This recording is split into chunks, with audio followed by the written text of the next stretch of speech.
what's wrong. Something isn't right.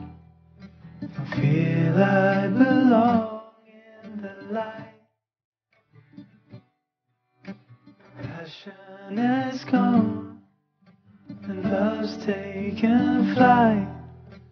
Things just feel heavy tonight. I'm tasting no tears, I'm fighting no fears, but still there's a hole in my heart.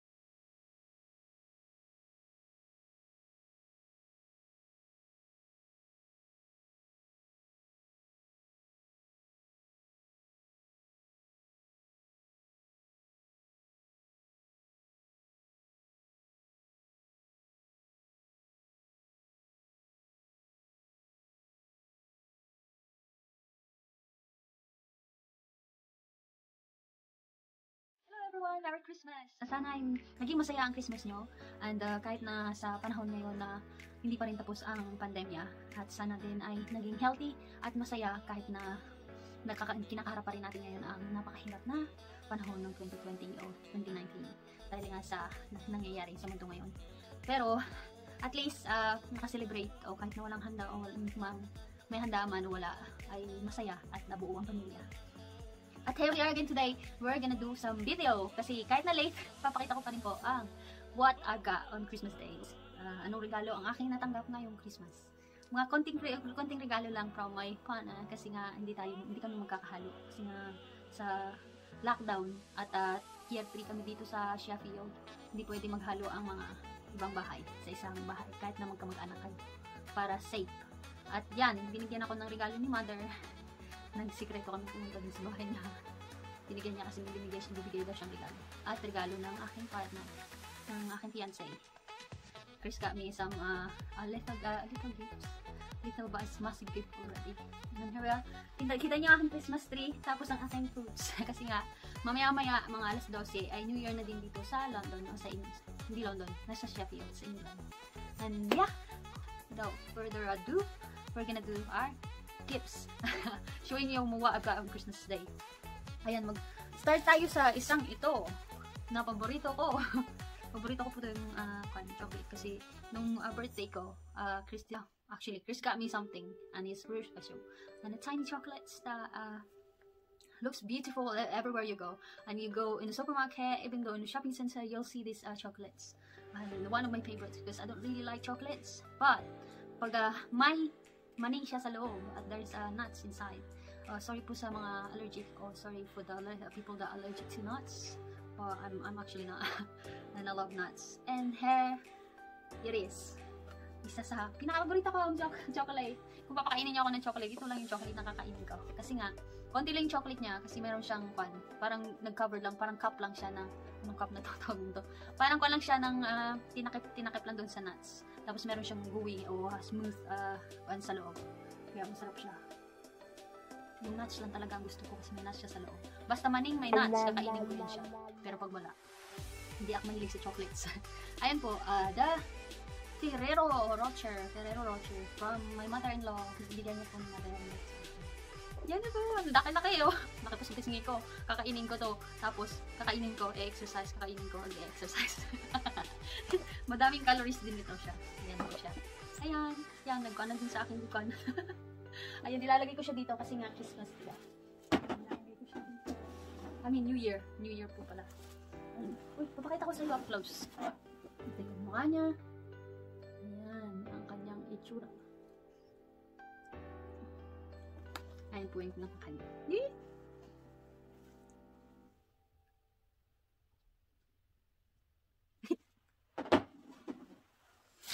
At pagkatapos, meron din tayong garlic mayo. Napamunta kami sa KFC. At bumili kami ng KFC kasi nga gutom na gutom ako. And I love KFC. Kasi yung KFC lang ang yung a kind of food na it reminds you pag na nasa Pinas ka. It tastes like Philippines. Kasi nga sa Pilipinas, when you taste the KFC, it reminds me when I was when we went to Manila or wherever we go to the city, we always eat KFC, and of course I got used to it eating there, and I thought that's the taste of a Filipino, because KFC is actually the taste that I like, because it's quite salty. Chicken is crispy and salty, and it's chicken, which is one of my favorite meat na kakainin. Meron sila nitong mayo, garlic, dito tinatago ko siya kasi I like it garlic. Sometimes I actually add those. If I cook some pasta, I do actually use them to cook. I use them for pasta, for cooking. Sa creamy pasta. Ayan. Ito naman po ang isa pang bigay ni mother-in-law, except kasama nung Ferrero na pan. And this is Calvin Klein Euphoria for the parfums. Ayan. Ayan siya. Hindi siya perfume. Mag-asap.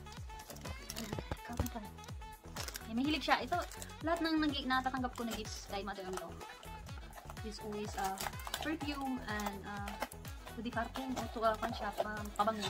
Lahat pabango. Ayan po siya. Ito yung itsura niya sa loob. It's quite cute. Ayan, masilaw kayo. So, parang hindi yata maganda yung salita na yun. Ayan. Ginagamit ko yung yung in-unbox kong palabas ng kakatapos lang kanina na premiere na hindi ko naabutan. Ayan po, yan, Calvin Klein, ba't hindi ko mabasa? Euphoria na perfume. Una kung pala, hindi parfum. Lagi tayo ng konti.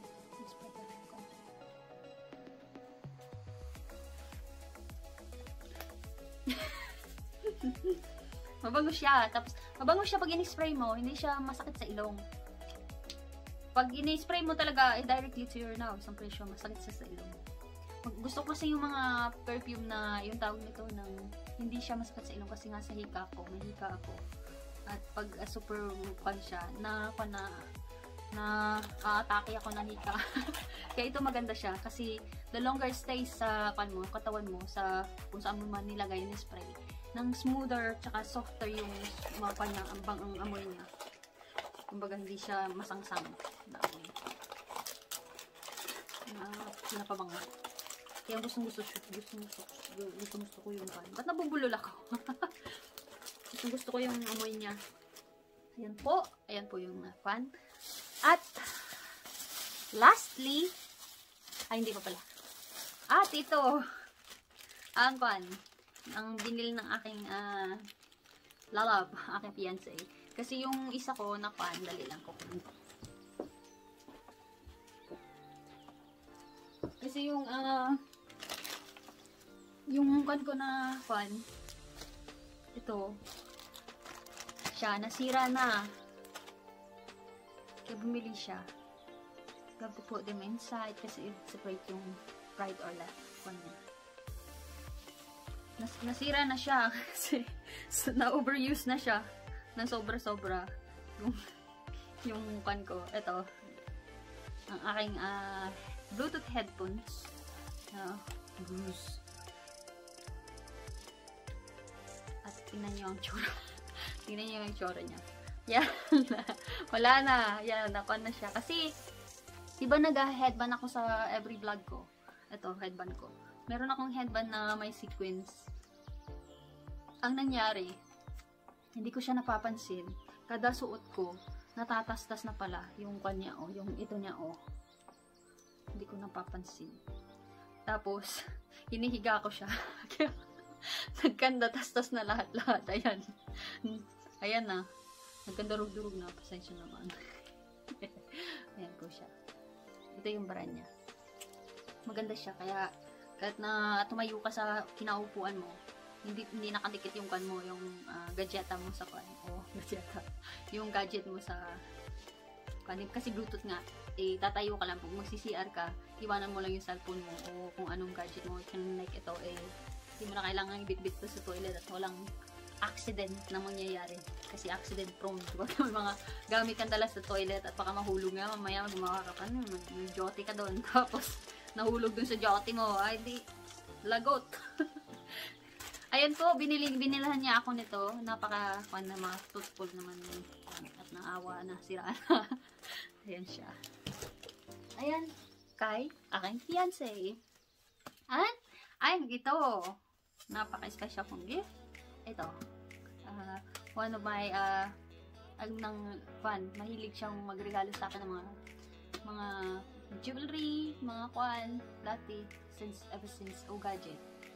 At saka, actually, yan yung mga main gifts niya, tapos cards na nabibili niya. Hindi mahilig magkuhan ng perfume. Ang perfume, tsaka yung pabango, ay sinanay ni Chris na nagbibigay.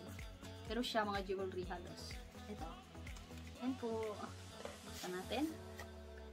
And this is what we got is Imperio Armani na Relo. Ayan po. Nabuksan ko na kasi siya. Kaya, hindi na surprise. Maganda siguro pag yung surprise, no? Opening gifts. Ayan siya. And ito yung makukuha mo. May warranty siya. Tapos yung white card. Tapos yung book niya. Ang booklet niya. Napakadaming instruction. Ang laki. At ito sa loob. Ang ganda na sa loob. Ayan na. Wala nang naman sa loob. Ito mayroon siyang papel-papel. At ito yung box niya. Ayan. Tapos, ito yung laman niya. Ano yung laman niya? Ayan. Ito yung laman niya. And this is the watch.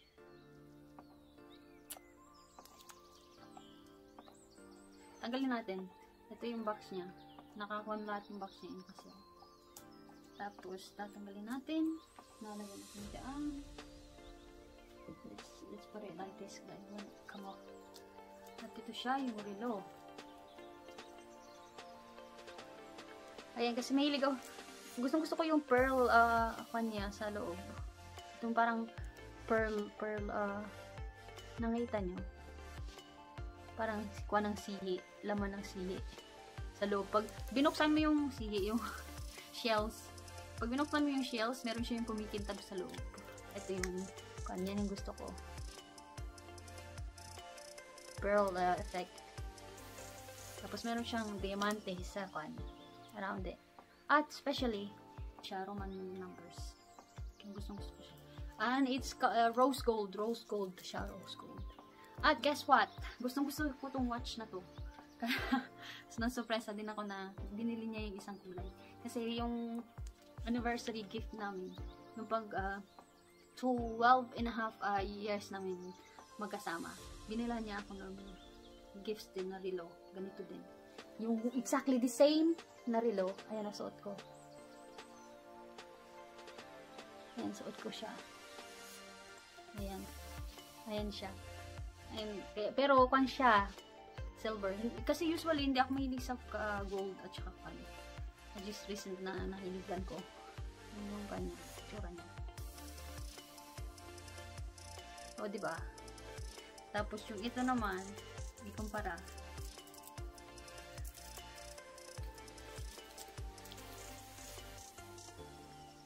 Ayan siya, o. Exactly the same na watch. Ayan. Parehas siyang watch. Pero, kaiba lang is ang kulay. Magkaiba lang silang kulay. Pero, mas makintab yung kanya dito, yung pearl ng isa. May nagpo-purple, is colorful yung pearl niya. Ito naman medyo white. Yung pearl niya. Napapansin niyo. Nag-rainbow color yung isang kuan. Parehas lang yung size nila.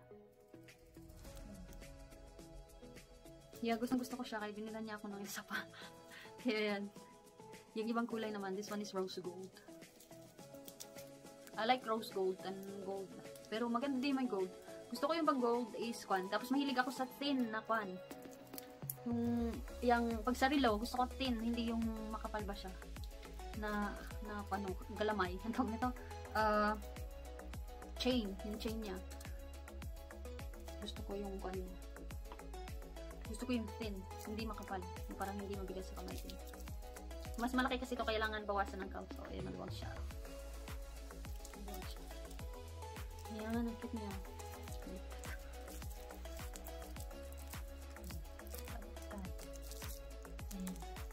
Ayan siya. Ayan. Ayan yung last gift. Na-receive ko yung Christmas gift ko sa kanya. Wala itong pansitas. Plastic. Ay, naka-plastic na yun.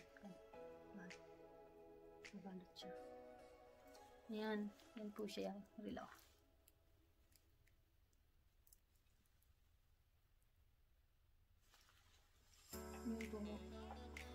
Yan ang gift ko. Isa. Balik natin ito. Siya yung nagtanggal ng ganito kasi maluwag din sa akin. Nanggalan niya ng isang claps. Ewan ko ang tawag dyan. Ayan po ang aking glass na regalo sa kanya. Ayan. Nalagyan natin sa baba.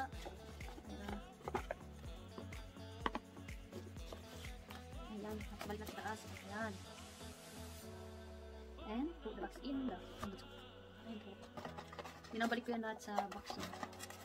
Nice to keep everything neat. Ayun na po ang aking mga regalo for today. Ang aking natanggap ngayong Christmas gift from my loved ones here in the UK. From Chris, my fiance's mom, and then Chris as well. So, ayun po. Thank you so much for watching, and hope you like this video. And if you do, please don't forget to subscribe and hit that notification bell para po ma-notify kayo with all my upcoming videos. And hope everyone is having a great New Year and a very festive New Year, and abundance of good fortunes will come to us, all of us. And sana po ay matapos na po itong pandemya na kinakaharap natin lahat at bumalik na po lahat-lahat sa normal ang buhay natin lahat. Kasi mahirap, di ba? Marami pong nagpalit sa marami nagbago na din. Pero hopefully na maayos na at mayroon na din po namang gamot na dumating. At sana po lahat-lahat ay mabigyan at hindi po mag-worry na hindi po tanggapin gamot. Pero nasa sa inyo po yung desisyon. And sa akin ay magpapaturok po ako. Kasi po libre po yan dito. Ayan po. Thank you so much po for watching, and much love from Gigi Love Orange, and hope you like this video. Please love Gigi Love Orange, and I will love you back. And hope that kanina pa ako nag-hook. At ito po yung aking New Year makeup today. And magpupang siguro ako ng New Year look after ng Christmas Eve. Mga late po lahat-lahat. Tapos see you again next time, and much love. Love. Bye! Thank you so much. Ayan ang aking gifts na na-receive. Ayan po siya. May pariya money.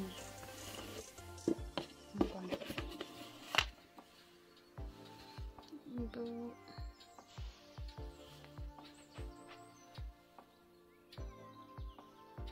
Tingnan niyo po ang aming inanda sa kwan. Tingnan niyo to, ang kwan na to, ang prutas na yan. Oh. Parang kwan siya, Indian Mingo. Pero malaki siyang Indian Mingo. Tapos meron kaming tawag nito, meron kaming grapes and chicos and apples, two kind of apples, and orange. Yan po yung kwan. Wala kasing 12 fruits. At meron akong blackberries in dito. Blackberries naman siya. And then we got a few drinks. Ayun po, papakita ko naman. Ipa-vlog ko naman yung aming New Year's. May mga fireworks na po sa labas. Kaya ayan po. Ayan po. Thank you so much for watching. Bye-bye!